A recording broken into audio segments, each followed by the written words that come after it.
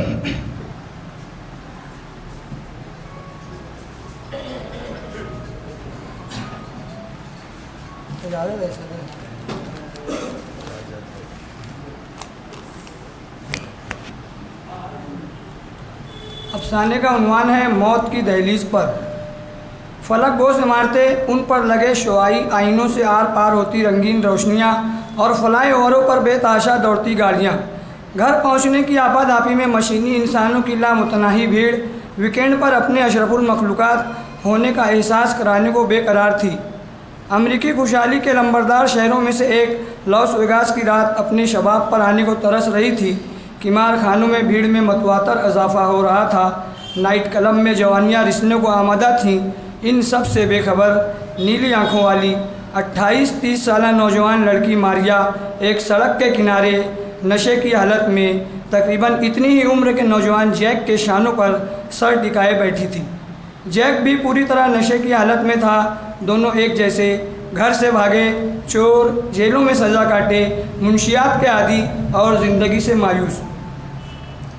ماریا اپنے موم ڈیڈ کی اکلوتی لاڈلی بیٹی. لاس اینجلس کے مڈ ٹاؤن میں اس کے والد mister Bernard Smith stock broker تھے. والدہ مسز میری اسمتھ گھر سے منسلک اپنی بیکری چلاتی تھی. بہت زیادہ رئیس تو نہیں، مگر پھر بھی شاد و آباد تھی اسمتھ فیملی. ماریا لاس اینجلس میں ایک اسکول میں پڑھتی تھی، ہاسٹل میں رہتی اور ویکینڈ پر گھر آتی تھی. اپنی 13ویں سالگرہ کے موقع پر اپنے ہی گھر میں رکھی گئی پارٹی کے دوران ایک سہیلی نے اسے ہیروئن کا ایک ڈوز لینے کے لیے اکسایا. والدین کے بے تحاشا پیار کے احساس نے اسے روک لیا، لیکن کچھ ہی دنوں بعد ایک سہیلی کی پارٹی میں وہ خود کو روک نہ سکی. پہلی مرتبہ اس نے نشیلے دھوؤں کو اپنے پھیپھڑوں میں اتارا. کچھ ہی پل میں پھیپھڑوں سے دل و دماغ تک خون لے جانے والی شریانوں نے اس کو مدمست کر دیا. نیم موندی آنکھیں، مستی کا عالم اور آسمان میں پرواز کا احساس. ماریا نے یہ سب پہلی بار محسوس کیا تھا. گھر پہنچی تو اپنے والدین سے نظریں نہیں ملا پائی. دل ہی دل میں شرمندگی محسوس ہوئی. اس نے خود ہی وعدہ کیا کہ اب وہ کبھی نشیلی ادویات نہیں لے گی. اس کا وعدہ کچھ دن وفا ہوتا اگر اس کی سہیلی اسٹیلا نے اسے اپنے گھر ٹین ایج پارٹی کے لیے مدعو نہ کیا ہوتا. اس پارٹی میں وہی ہو کر رہا جو ماریا نہیں چاہتی تھی. تینوں سہیلیوں نے آخرکار اسے نشے کے دلدل میں ایک بار پھر غوطہ لگانے کے لیے رضامند کر لیا. 15 دنوں میں 2 خوراک وہ لے چکی تھی. اب وہ ہزاروں نوجوانوں کی اس قطار میں شامل ہونے کے لیے تیار تھی جنہیں ڈرگ ایڈکٹ کہا جاتا ہے. دوسری خوراک کے بعد وہ ایک ہی روز انتظار کر سکی اور اسٹیلا کو فون لگا بیٹھی. اسٹیلا نے اسے اپنے گھر بلایا اور اسے وہ ایجنٹ بتائے جن کے پاس نشہ آور ادویات ہمیشہ دستیاب رہتی تھیں. ماریا اب ویکینڈ پر بھی گھر نہیں آتی تھی. اسکول ہاسٹل میں اس کی منشیات کی عادی سہیلیوں کی محفلیں سجنے لگی. اس نے میری جوانا، اسمیک، کوکین، ہیروئن، حشیش سب کچھ چکھ لیا تھا. ماریا تاریک گلیوں سے اب موت کی سرنگ میں داخل ہو رہی تھی. اس کے بعد وہ جہاں تہاں سے ڈرگ کے لیے پیسہ یکجا کرنے لگی. گھر سے چوری ہوتے روپیوں کا شک آخرکار ماریا پر ہی آ کر مرکوز ہو گیا. والدین یقین ہی نہ کر سکے کہ کب ان کی لاڈلی ان کی گود سے پھسل کر دلدل میں جا گری. ماریا کو ڈرگ کے لیے ڈالر نہ ملنے کی صورت میں وہ گھر کے سامان بیچنے لگی. اپنی خطا تسلیم کر اس کے والدین نے اسے ریہیبلیٹیشن سینٹر میں داخل کرا دیا.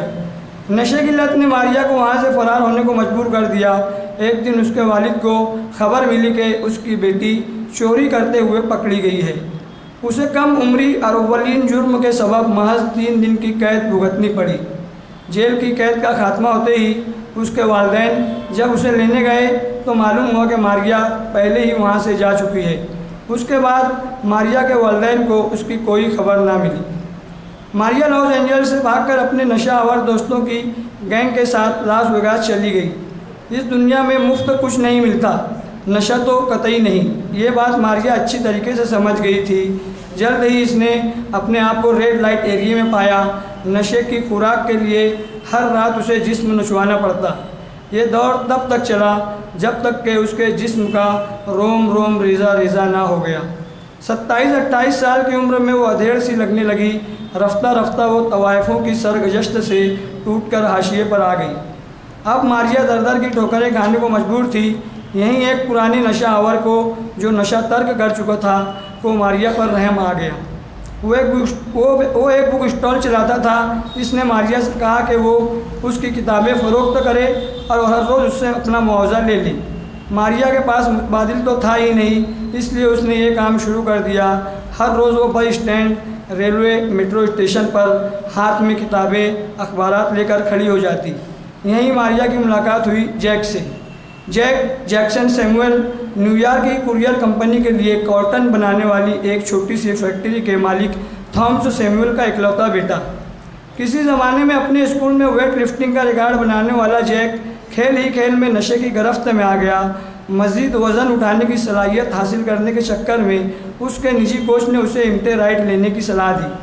اس نے بغیر سمجھے بوجھے باقاعدگی سے اس کا استعمال کیا۔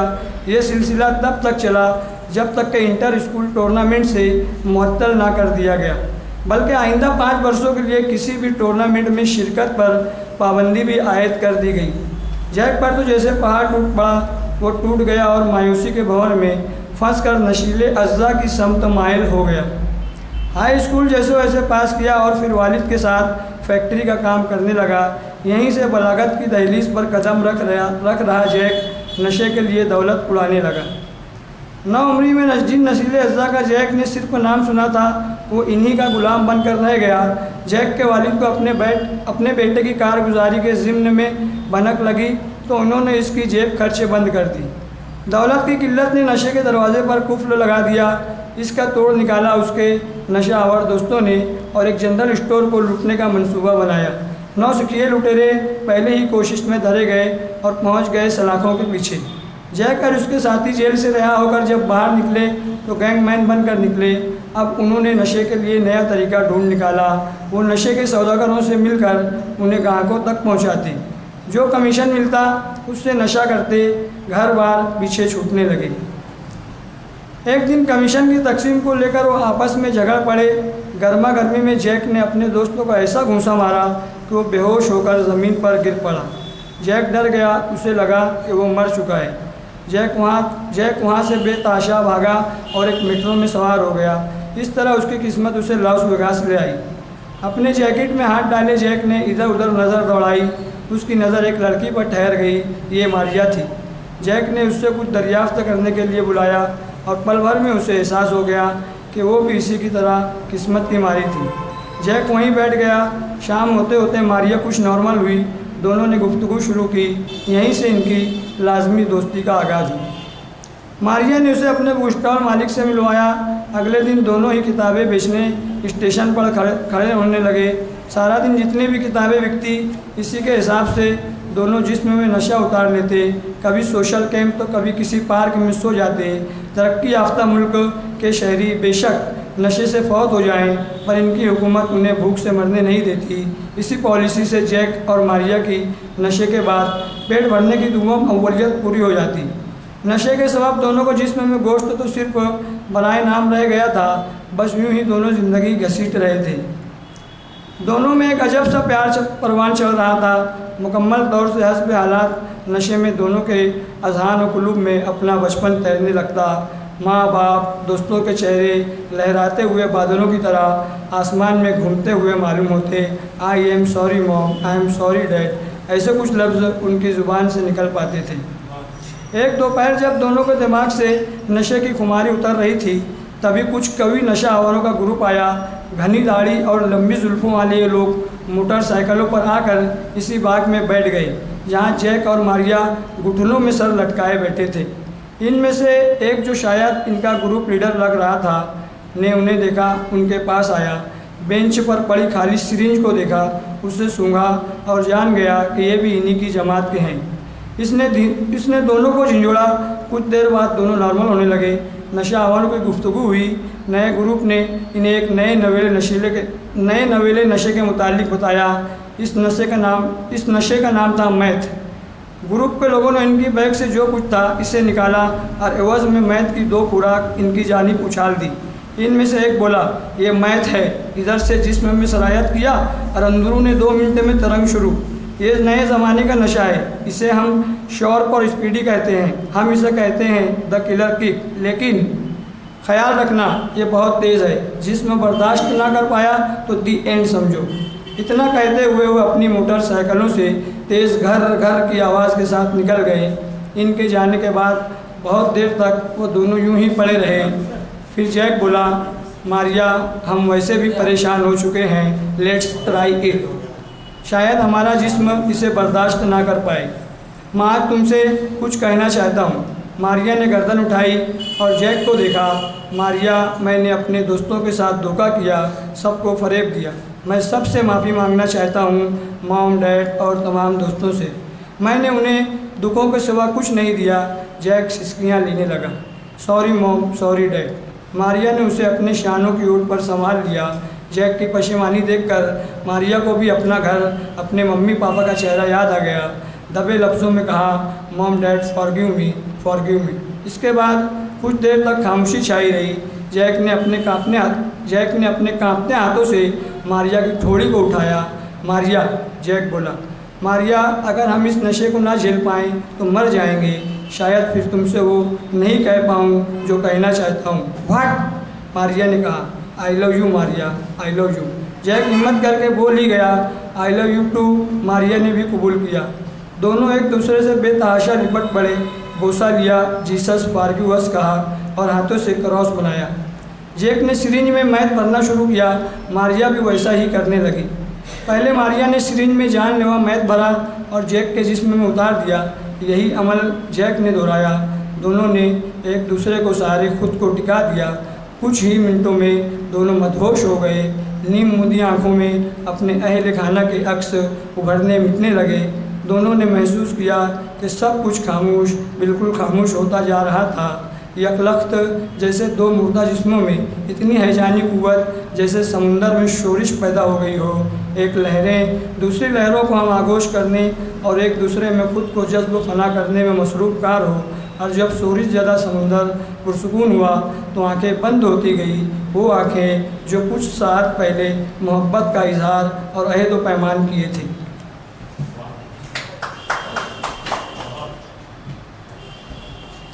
سٹی کالج کے ہماری اس محفل کے مہمان بھی اور میزبان بھی ہمارے رضوان خان سر یہاں تشریف لائے ہیں۔ انہیں یہاں پر خوش آمدید کہا جاتا ہے۔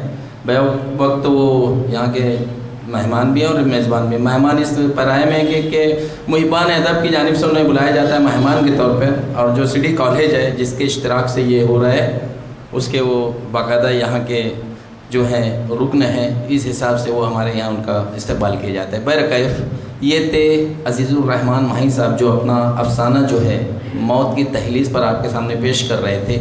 اس کے تعلق سے آپ بولنا چاہیں گے تو بالکل بول سکتے ہیں۔ میں عمران جمیل سر سے خاص طور سے گزارش کروں گا، احمد نعیم سر سے، کہ وہ یہاں اس افسانے کو پورا سنیں، انہوں نے اپنی جگہ سے بیٹھے ہوئے وہ اس پر تبصرہ کریں تو بہتر ہے۔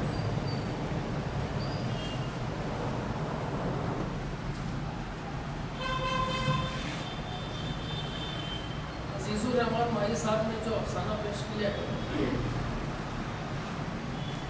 موت کی دہلیز پر، میں ان کو اس معنوں میں مبارکباد دوں گا کہ ہم لوگ جب 8ویں 9ویں 10ویں میں کتابوں کو پڑھنا شروع کیا، نیا رخ، عمران ڈائجسٹ اور اس طرح کی کتابوں میں جو انگریزی کی جو کہانیاں آیا کرتی تھی انگریزی مصنفین کی، تینوں نے بالکل ہو بہو اسی قالب میں ویسے ہی کرداروں کا استعمال، ان کی نفسیات مجھے شدید حیرت ہے۔ اور انہوں نے جو سب چھوٹی چھوٹی جو تحقیق کر کے سامنے بھی آ سکتا ہے کہ بھئی کس طرح کے نشوں کی اقسام ہوتی ہے۔ آج ہمارے پاس گوگل ہے اور دیگر چیزیں ہیں، اور لیکن انہوں نے جتنے خوبصورت جو جملے بھرتے ہیں، گھر دبوچا، مصروف کار، ایسے یہ سارے جو لفظوں کی جو تراکیب ہوا کرتی تھی، یہ میں نے وہ ڈائجسٹی ادب میں ہمیشہ دیکھتا رہا ہوں اور میں نے ہمیشہ پڑھا تھا۔ تو یہ پورا جو منظر نامہ اس میں اگر دیکھا جائے تو ایک منزل کے قلمکار کی مجھے کہانی نظر آتی ہے، اور آپ نے بالکل اسی ادب میں اپنی کہانی کو لکھنے کی پوری کوشش کی ہے۔ لیکن چونکہ 2011 میں اور 2015 میں آپ کے اوپر اس طرح کی کہانیوں کی میں جو بھی کہوں اس کا الزام لگ چکا، جس کا آپ نے اعتراف بھی کیا تھا۔ اور ہمارے صدر تھے عبداللطیف جعفری صاحب، پیراڈائز میں نشست ہوئی تھی، وہاں پہ آپ نے کچھ پانی عنوان سے ایک افسانہ سنایا تھا۔